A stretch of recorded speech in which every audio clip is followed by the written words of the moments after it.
Hey guys! Welcome back to another YouTube video. Today we're talking about something that is very near and dear to my heart. And that is bad movies. Bad movies will always have a place in my heart.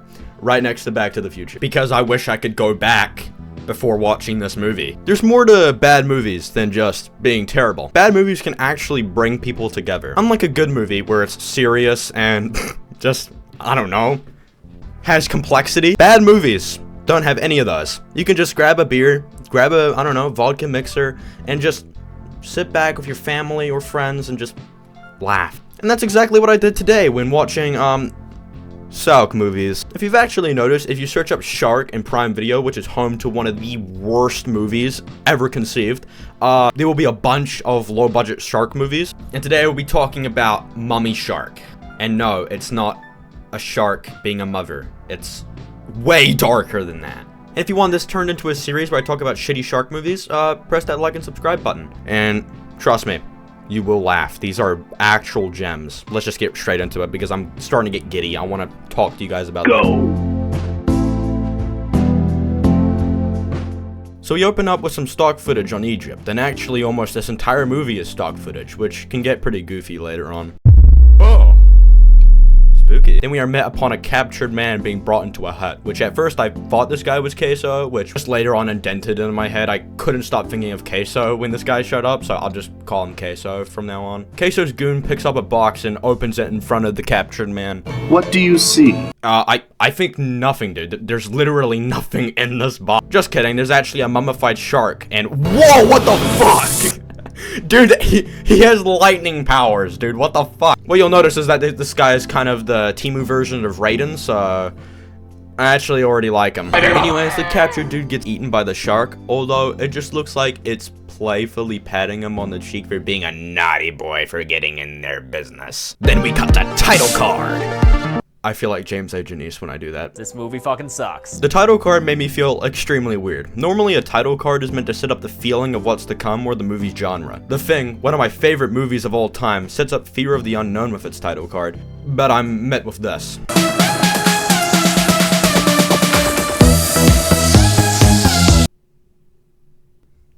What? Also, I just noticed that during the fucking credits, they have a location manager. But what you'll find is that they always stay in the same two spots throughout the entire movie. After the experience we call the opening credits, we are met with even more stock footage where they go from a helicopter to a car to the Pyramid of Giza with some of the worst, best voice acting I've ever heard. Alright, I'm intrigued. It even gives Megan Fox a run for her money. And that's not saying a lot. I'm intrigued. Lifts are amazing. I'd like to pause and take a closer look at them. Everything in these tunnels has been photographed and documented down to the minutest detail. Later you may... Dude, I don't know what it is. The way this guy talks is so funny. What the hell? All of this has been documented for a very long time. Anyways, a small group of archaeologists are running an excavation under the Pyramid of Giza to investigate a chamber that everybody doesn't know about except them, which makes a lot of sense. Where our main character finds out about a stone containing information about how the chamber was built over 200,000 years ago by humans under the impression of a shark god. Which, by the way, I will spoil now because it is just way too funny to mention later. In this movie's universe, how humans were made were because of interdimensional shark gods that entered via a wormhole. And no, I didn't make any of that up. Unless I'm drunk, but I didn't drink enough to be drunk. Or maybe I'm just retarded. What's more important, though, is this box containing a huge mummified shark, which I guess is something of significance, except later it just disappears, and at least I'm just stupid. But I'm just going off my free eyes, man. What? Suddenly, two of Queso's goons enter the cave with the same box that killed that poor man. Or patted the poor man. And they put it in the water with some weird potion stuff that makes it double in size. At first I thought that this goon right here was actually this guy, but I realized they are two separate characters because he fucking died! Whoa, this is super gory. Whoa. That's real gore. The archaeologists quickly get wind of what happened due to camera footage? How? What? Anyway, the main guy explains that they have to get out of there and take the big sarcophagus of the mummified shark with them, And whoa, Jesus! How did they? This movie makes no sense. She just said that they walked for miles. We walked for miles to get here. And they have a car and a helicopter. No, 2 helicopters on standby. Also, let's just give a round of applause for Mark Polona for pulling out the best CGI I've seen in a movie thus far. To be honest, I couldn't even tell it was fake. It was revolutionary. This will define CGI for the next 15 years. I've always been a bit of a practical guy, but this movie made me a bit more open to CGI. Next, I'm not even joking. They escape with the sarcophagus and wage war against the Egyptians, bro.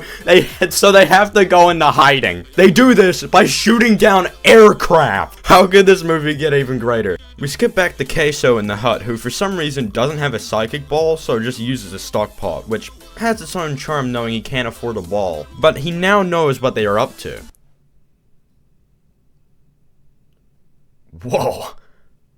What was that? Our main protagonists begin to hide out in the woods. Which, be ready, because they will be mostly in the same spot for the rest of the film. We then cut back to Queso, who does a certain blood sacrifice to appease his god, Lord Karas. He then goes outside and uses AliExpress rating powers to...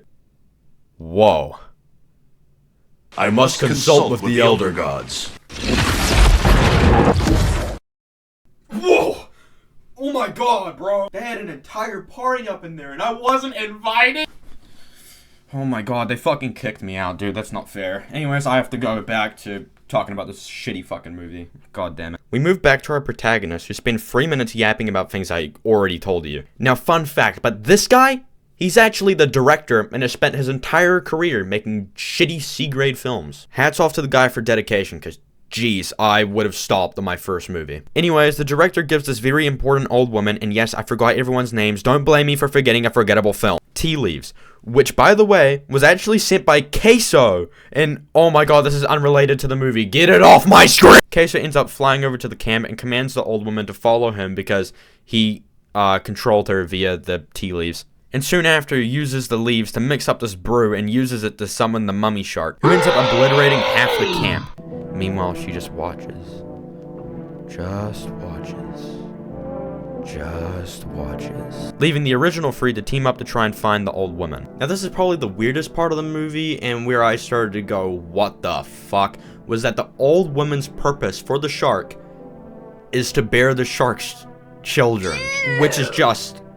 it broke the immersion for me. I actually stood up and I took a stick back. Like, could we just stick to campy, cringy shark movie, please? Something like Tsunami Sharks. God, that movie was terrible. It wasn't even funny. And so this entire scene is just sex. Not physically, but in a way, but yeah. Now, this part of the movie just drags on, so I'm gonna skip this dialogue. It literally does not have to be here, but hey, gotta make this over an hour, right? Although the US military attempts to reach them, although they just get fucking eaten by the poorly masked shark. Now, Queso knew of what they were doing, and ambushes the main lady from before, and the shark attacks the other dude, although they both fail and Queso dies. But not really, because he turns into that one Agartha meme and becomes a living spirit to warn the shark of his death, and Karas immediately leaves to defend his bride, the old woman. This is when the original three spring back into action and go find the woman. We then cut to the cave where they find her, and oh my god, he's fucking dead. What the hell? No. All of this has been documented for years.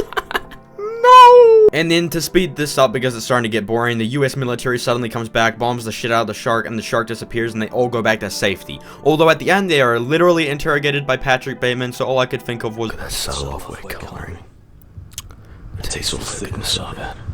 Oh my god. Anyways, big twist.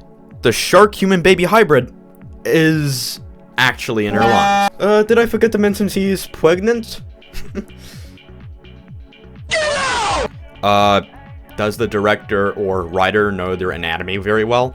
Unless it's like an alien thing where they burst out of the chest like, it's like, but oh wait, they're doing surgery. What the fuck? Anyways, this was Mummy Shark.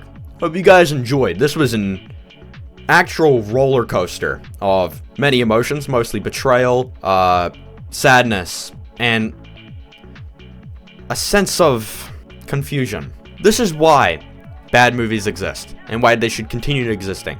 They bring people together, like you and me. Bad movies make good movies. Alright, I'm gonna shut the fuck up. That made no sense. I'm done. Oh my